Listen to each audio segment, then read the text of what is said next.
C'est une première depuis 19 ans. Un nouvel archevêque pour Reims, ancien évêque auxiliaire de Paris, Monseigneur Éric de Moulin-Beaufort, a pris ses nouvelles fonctions cet après-midi lors d'une grande messe à la cathédrale Notre-Dame de Reims. Il est le 111e archevêque de la ville. Nazim Ben Abdelwahab et Damien Louvet.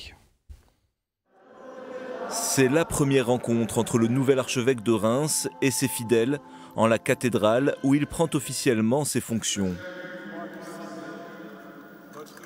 Éric de Moulin-Beaufort s'adresse à une foule nombreuse venue l'accueillir pour cette messe d'installation, une arrivée qui suscite beaucoup d'attentes.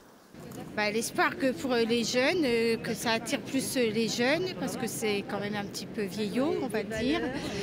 Oui, certaines valeurs. Certaines valeurs qu'on n'a plus, je trouve, aujourd'hui.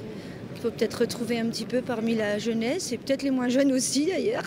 C'est important puisque l'archevêque qui va être installé est le témoin direct de Dieu dans notre communauté et il va infuser sa foi à tous et à travers les évêques, les prêtres. À messe exceptionnelle, protocole exceptionnel. Avant la cérémonie, le nouvel archevêque se recueille de longues minutes sur le parvis de la cathédrale. Seul le son du bourdon parvient à percer ses pensées. Un instant rare d'une grande solennité aux côtés de l'évêque de Troyes qui l'accompagne dans la cathédrale. Le précédent archevêque est resté 19 ans, Monseigneur Thierry B. Jordan, et là c'est un accueil. Donc l'essentiel de la célébration, de la nouveauté, se fait au début de la célébration. On va lire la bulle du Saint-Père qui le nomme archevêque, et puis tout à la fin de la messe, il y aura le tour de la cathédrale où il saluera tout le peuple de Reims.